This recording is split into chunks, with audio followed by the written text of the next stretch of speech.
Hey friends, and welcome back to Gardening Suburbia. My name is Amanda, and today we are going to be making some of my favorite sourdough cookies. So these are sourdough chocolate chip cookies. I typically use dark chocolate, but tonight we're going to be also doing a batch of semi-sweet chocolate cookies as well.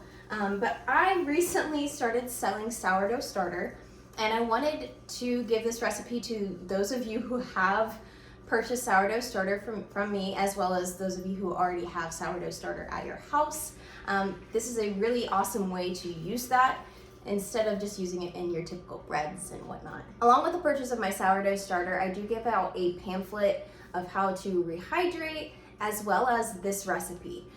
So I thought I'd make a video so that you guys can kind of follow along and see it visually, just because I know sometimes it's a little easier to understand things when you can actually visually see what is happening. I will go ahead and post this recipe down below for you guys. Before we can even bake these cookies or think about baking them, these cookies will need to be chilled in the fridge for 24 to 48 hours. This really kind of gives them that shape so that they don't just kind of flatten out like a giant pancake. They need that time to solidify, get a little bit harder, and they make really nice, thick, chewy cookies. So for this recipe, we need to cream together our sugars, our egg yolks, our starter, our butter, and really get a really nice wet dough base. And then we'll go ahead and start making up our dry dough base. So I am going to be actually wearing gloves for this project just because I am going to be giving these out to a bunch of different people. If it were family, I probably wouldn't be wearing gloves just because I know how cleanly my kitchen is, but for a bunch of strangers, I'll be wearing gloves. So first things first is we need to separate our eggs from yolk to egg whites. So I'm going to put it in 2 bowls. I need 6 egg yolks for each recipe.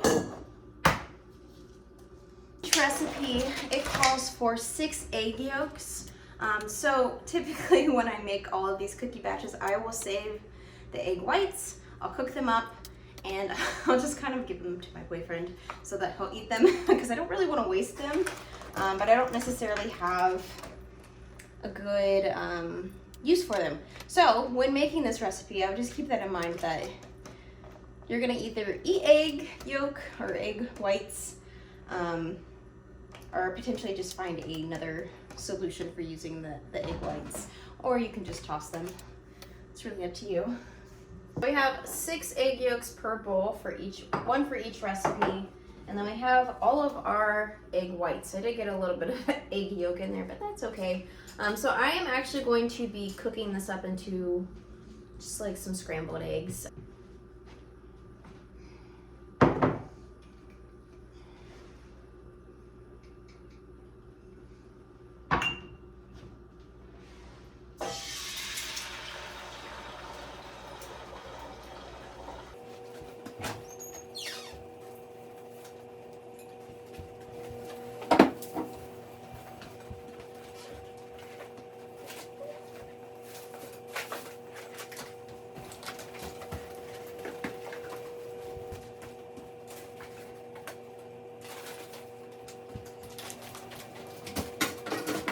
For this recipe, I will be using a scale, just because with sourdough, a lot of people say that using a scale gives you the best outcome.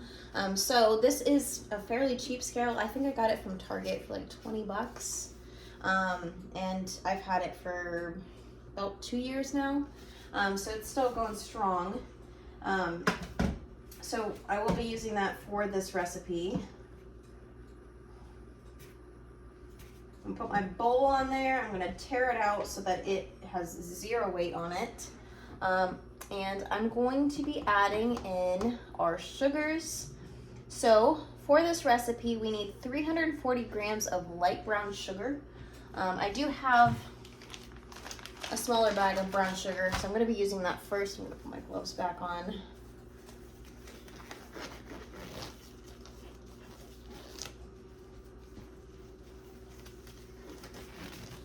So we need 340 grams of light brown sugar, and it doesn't matter if you pack it or not because you're using the weight, not a scoop with a measuring cup. So for that we have 275, so we need to add a little more. I did go to Sam's Club, which is just like a bigger like bulk food store, and I picked up a whole bunch of giant bags of this just because I knew I was going to need a ton for these recipes. So I just need to take out 1 gram, 340. There's our brown sugar. I'm going to tear this out. And then we're going to add in white sugar. So for white sugar, we need 450 grams.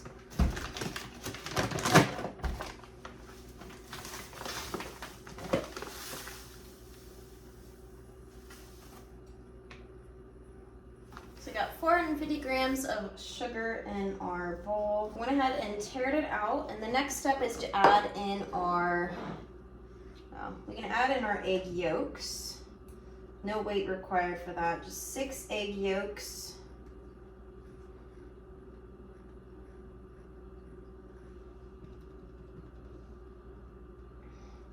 Gonna go clean my spatula now. Probably could have added the sourdough starter first so I could use this and then just used it to scoop egg yolks out, but let me wash this.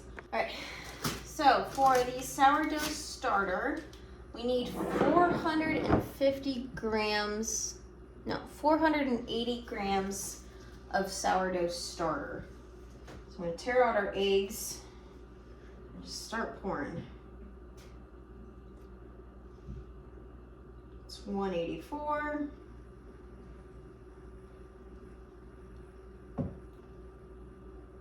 $340.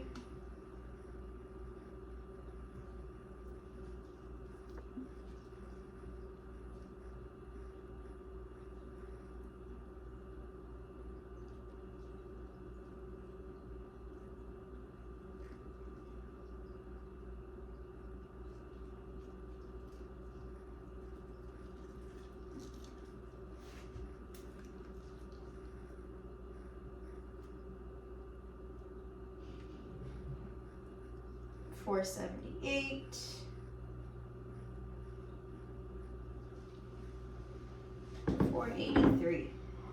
I'm gonna scoop whatever I have on my spatula back into this because I will need to feed this again so I can do another recipe of these cookies tomorrow.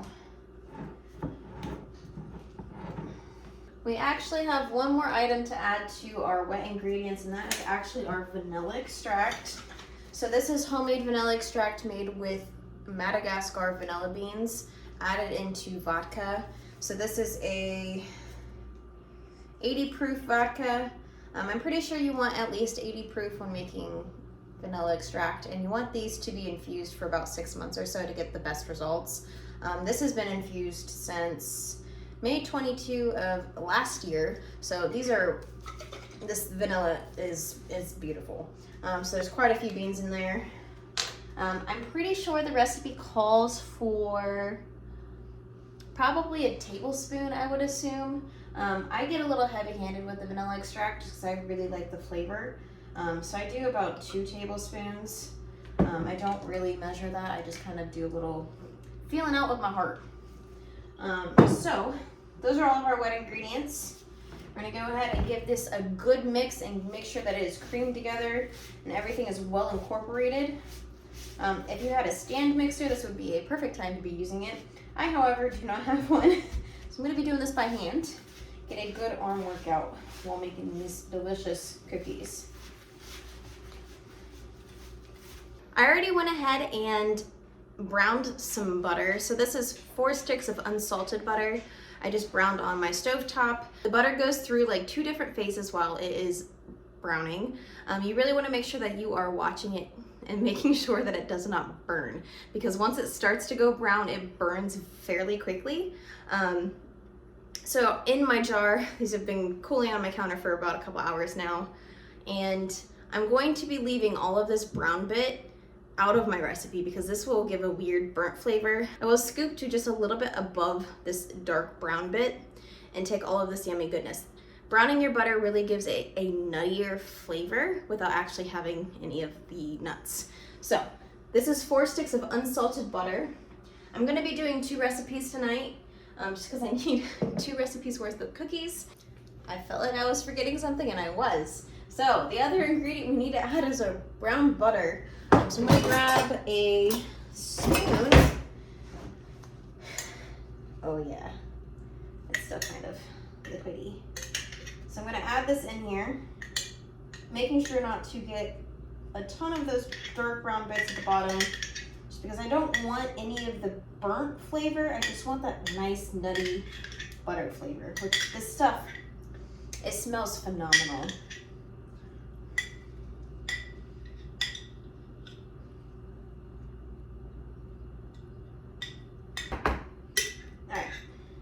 I think that is as good as it's gonna get. There is still some brown butter in there, but I really want to try my hardest not to get all of that brown, dark brown stuff. So I'm gonna put my spoon back in there because I'm gonna need it again. And then we'll give this another good stir now that we've got the butter in there. Would it have been a very good cookie without the butter? It smells phenomenal.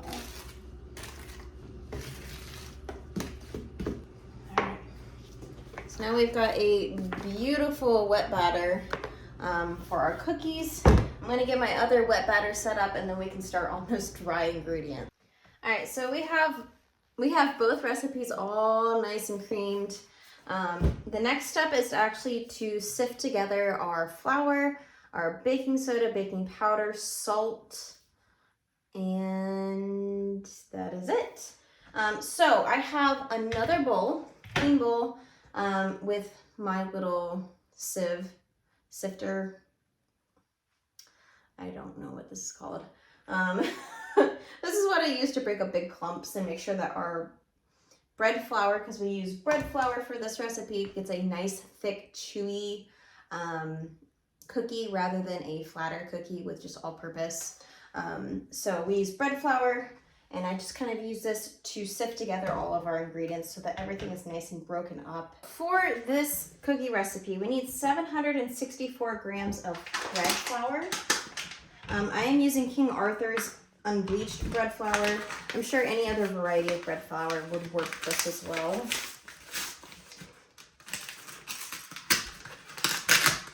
I'm gonna put my gloves back on real fast.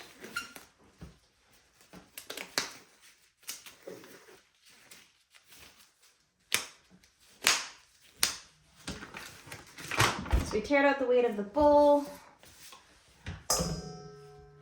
And we're gonna start adding in this bread flour. It takes about 3 or 4 of these things to fill up for the 764 grams we need.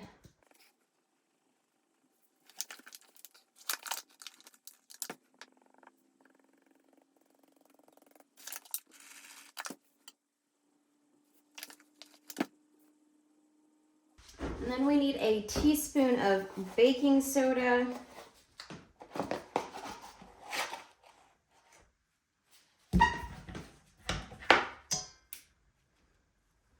a teaspoon of baking powder,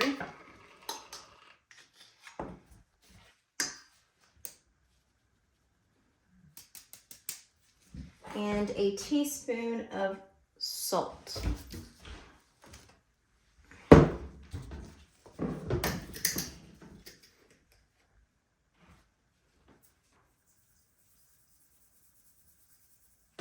So I'm just gonna use my hand and kind of give this a general mix.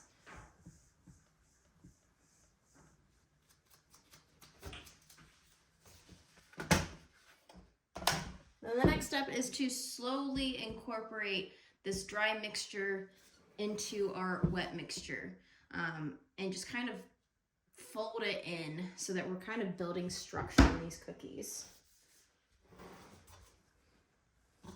So I'm going to just coat the top of this and then just kind of swirl my spoon and then fold it onto itself.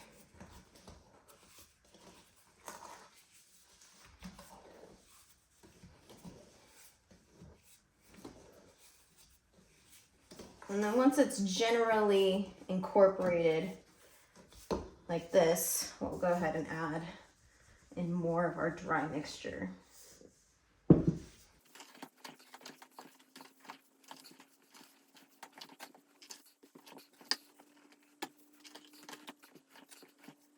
I would really recommend using a nice sturdy stir spoon if you are doing it by hand, simply because I have broken quite a few spoons making this exact recipe.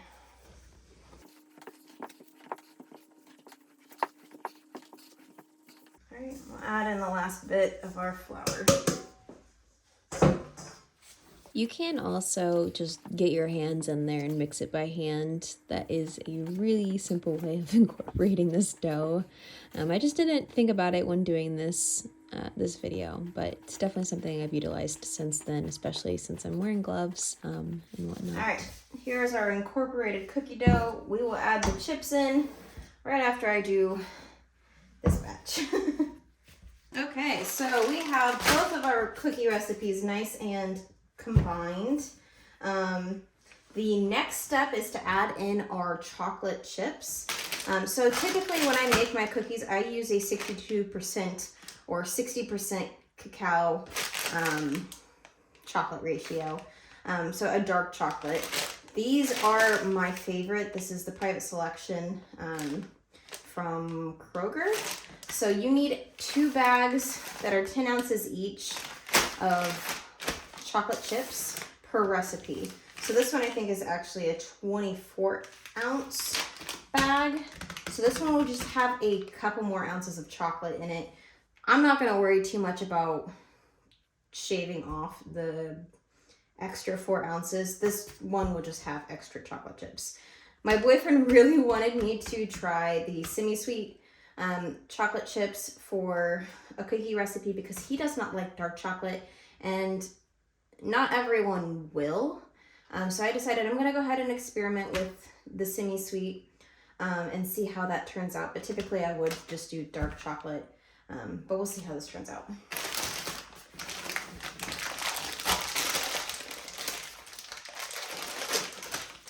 So we're going to go and just pour all those bad boys in there. And basically just fold them in.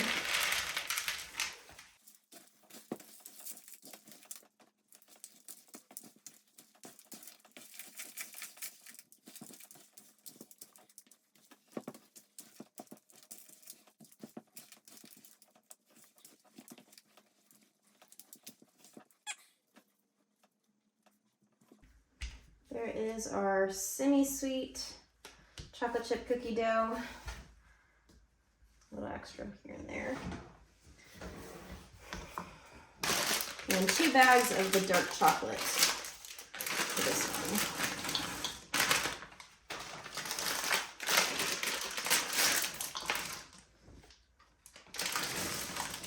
one. And I will be able to tell the difference just because these chips are shaped differently. These ones are more of the Hershey Kiss style. These ones are just blocks.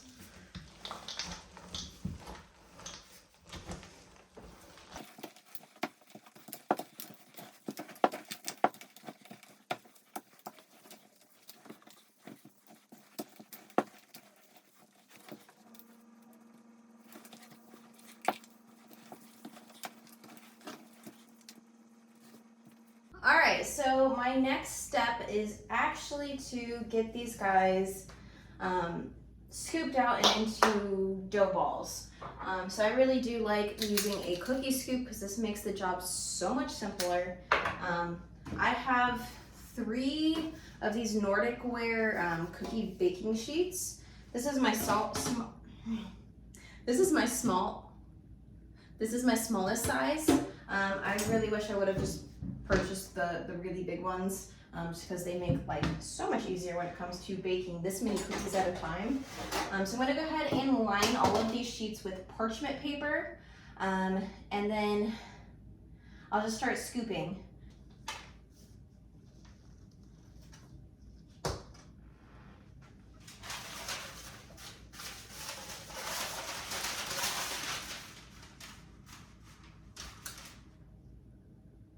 So this cookie scoop is actually 115 grams of cookie. So this is about the size. I think my other one is about 90 grams. So we'll see what we get.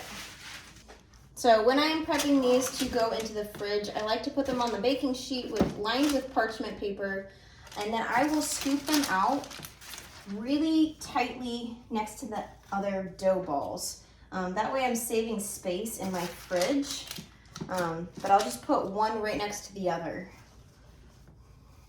And since these are going to be chilled in the fridge, they'll be more solid when you're taking them out of the fridge to therefore then put into your oven.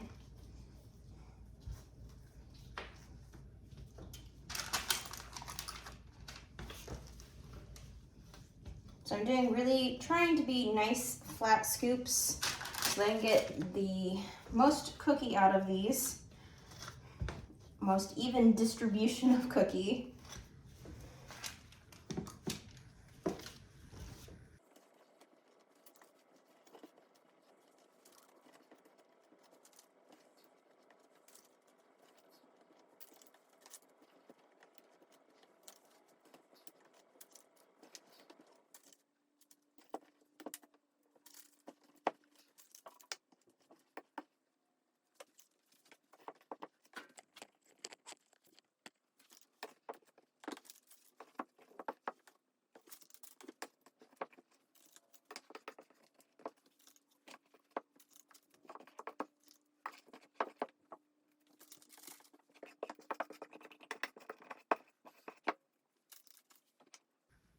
All right, so for the dark chocolate cookies, we've got 2, 4, 6, 8, 10, 12, 14, 16, 18, 20, 22, 24, 26 cookies.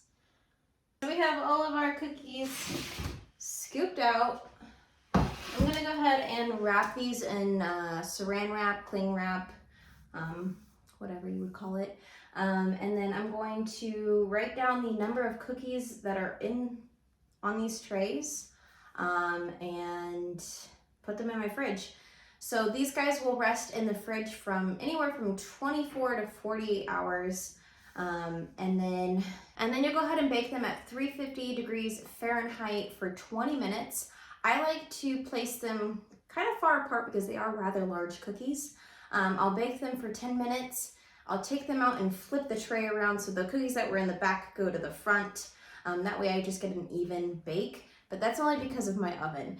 If you have a really nice oven that has convection bake, you may not need to do that. But I like to do that. So side note, you can actually throw these cookies into the freezer to bake later. If you're gonna bake them later, I would recommend taking them out either like a couple hours before you bake them, just so that they can thaw. That way when you pop them in the oven, they are, going to spread like they should. If you throw them in the oven straight from the freezer, the outsides tend to pull out more and you get a kind of oddly shaped cookie. If you guys have any questions, drop them in the comment section below. And then if you guys do go ahead and make these cookies, please tag me on Instagram. My handle is gardening_suburbia. I'd love to see your cookie recipes come to life. But thank you guys so much for joining me, and I'll see you guys in the next one.